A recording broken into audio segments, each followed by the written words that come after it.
welcome to the RV Foodie. I'm Tana Fryer, Two Sons Cheesemonger in Chief, and we're here today with John and Jody Wrigley at the J. Wrigley Vineyards here in Sheridan, Oregon. I'm so glad to be back.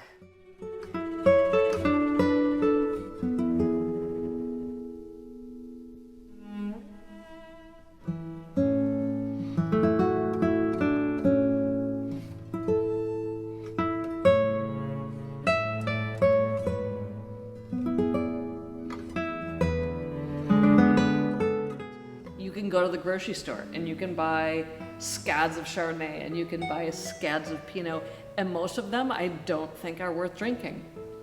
And I come here and I will drink anything that John and Jody produce because I know that I will have a great experience and I will get a sense of what this place is.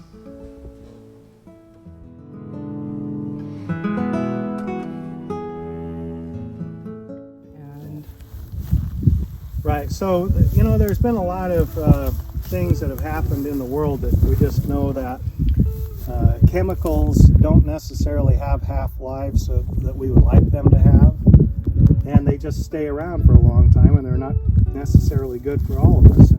But we're in a transitional phase that it's about a 2-year process where we've stopped using Roundup to manage the canopy, or not the canopy, the undergrowth. But the undergrowth under the vines. And instead what we're doing is we are implementing a grazing program utilizing sheep. And we get natural fertilization from the manure. We cut down on the number of tractor passes by about 6 times over the course of a summer. How many times we have to drive tractors up and down with mowers and things like that. And the other part of it too is it just, I think, increases the health of the vineyard to be having a regular nutritional program from the manure, uric acid from the sheep.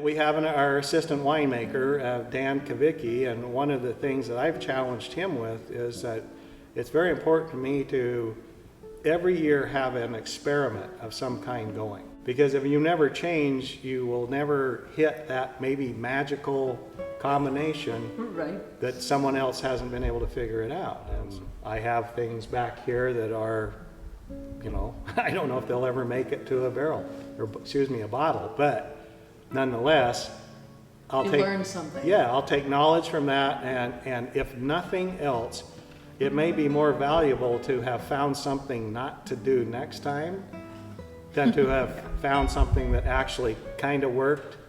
And then quality is actually a product of many failures.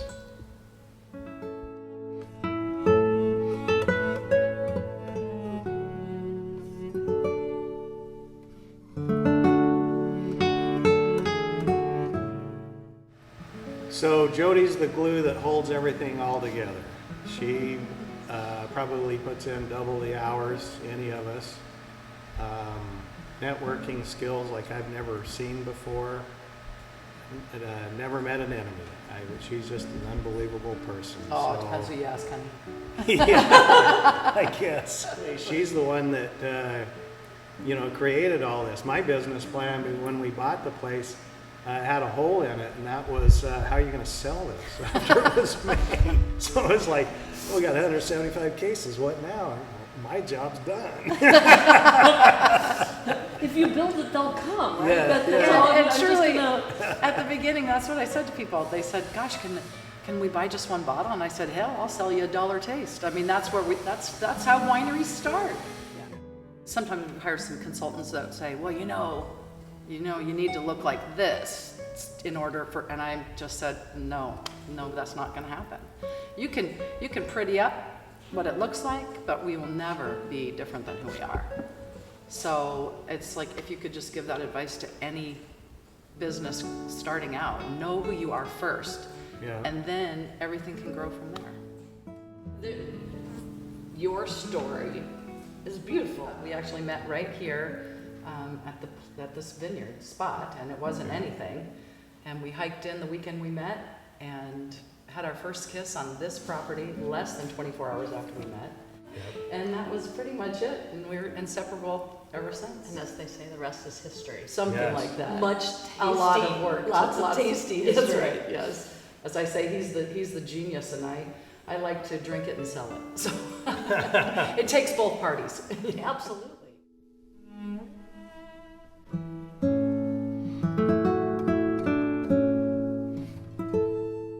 Title this, and it's Where Love Grows on the Vine.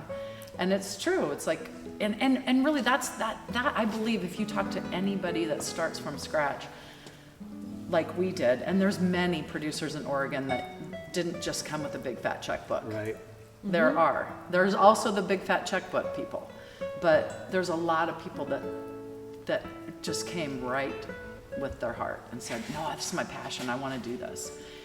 And it's love, and it's what you do when you look at those vines and you look at how they're tended. And now we have a magical person, Adrian, who he is a fabulous vineyard manager with John, and he cares so much. And you'll hear the story of the mamas. Una de esta guía, enterrarla y tenemos mejor calidad, más fuerza y no nos estorba para después de aquí a unos 3 años. He said to John, he said, no, you don't have to plant a whole new vine. We're going to take a mama vine. It's a dormant cane. It's a dormant cane, and I'm going to plant it underneath, and then she will water the new vine. It doesn't even need to be irrigated. They're called mamas. This is in the Mexican culture. Yeah. That's how he learned, and we have mamas all throughout our vineyard. And we're like, we've been hand watering these things for years. He's like, why are you doing that? That's just ask the mama to do it. It's the coolest thing ever.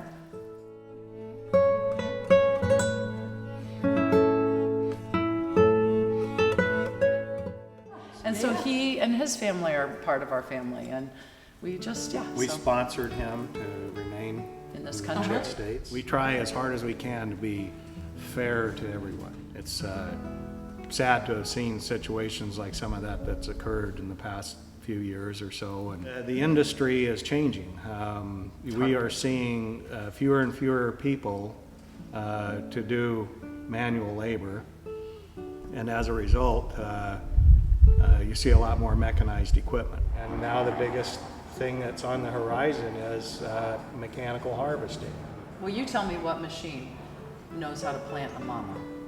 That's the human touch that you can't express with a machine. Right.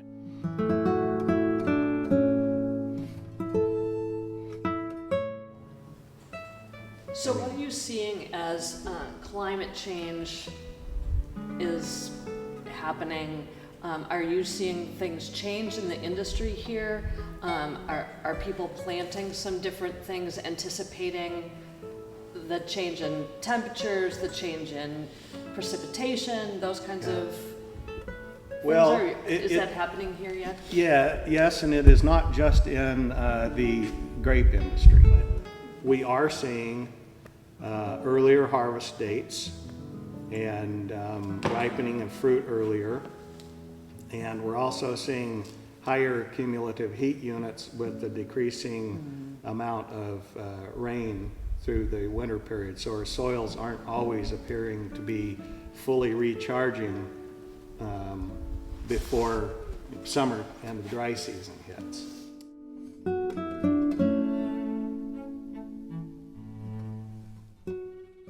What is special about this property besides the fact that it's absolutely, I think, the most stunning place I've ever been? There are only about 3 places on the planet where you can raise Pinot Noir at the most exceptional level. And so 2 of those, I strict believe, is the Côte d'Or in France. It's about a 10 by 30 miles area. And then the northern Willamette Valley here in Oregon, which has roughly about the same square miles. And it's a combination of the types of soils, because Pinot Noir is so highly reflective of its environment, soils in particular. And so the soils that we have here are volcanic and sedimentary. This is called a wine thief. And so you just extend it down into the barrel and hold your thumb over the hole on the end to create a vacuum. That's what we do, is we come through and taste all of the barrels and start assembling our blend. So one, if it felt that it was short through the mid palate or something, we'll say, well, let's move that over to this particular blend. And Pinot Noir is a very genetically unstable plant. We actually have several vines over the last several years we've seen out in the property that one year will have white fruit on it, next year we'll have dark fruit. It's kind of wild, yeah. So the Pommard is a Pinot clone. Yes. Okay, that's the specific. And I'm not drinking both of these. I'm holding one of these for my beautiful wife, who is the camera person. And I won't even drink it. Yeah, so grapes are very similar to roses. Once you get what you're looking for, then you propagate it via cuttings. Pinot Noir lends itself to small fermentations and selective harvesting. So for instance, I talked to you earlier about the type of soils that are here. We have volcanic and sedimentary. Each of those have different amount of water holding capacity. Those different soil types, even though it might be the exact same grape, the exact same clone, that fruit will ripen differently and at different times. We've farmed our property enough now that we understand where those lines are, where the growth of the fruit is different, and we will harvest then different areas of that same block of fruit up to a week apart.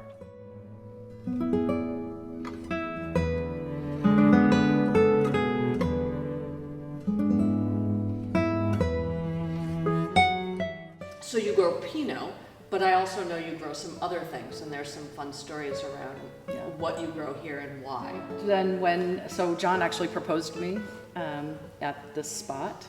And so our first planting of Pinot Noir is the proposal block. And we hold it over, so it's barrel aged for 2 years, and it's reserve. We taste all the barrels, just the two of us together. We hand select them, and that's magic for me. It's like my favorite, and every time I open a bottle, it brings back the story to me. And then, because I am a Chardonnay hound, I love it so much, John said, he said, let's plant Chardonnay. He did half of it in Stainless oak steel. and half in stainless, blended it together, and it is so delicious. And so we coined it Acceptance Block.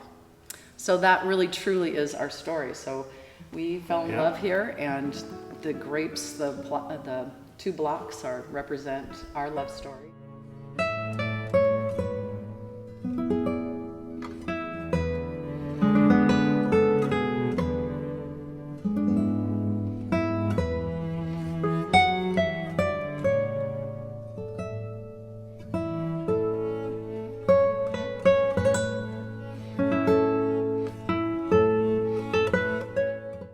Oh, it's particularly satisfying when you get an award from a national publication. Great accolades the last few years. The Chardonnay has been exceptionally well received, and then the Riesling last year was rated number 14 in the world out of 24,000 wines they reviewed, and it happened to be the highest Riesling. So we had the highest rated Riesling in the world. That's pretty remarkable, because there are people that spend their entire year or career making wine that will never achieve those lists. And so I'd have to say that's probably my biggest accomplishment from a industry perspective. Well, cheers to that. Cheers.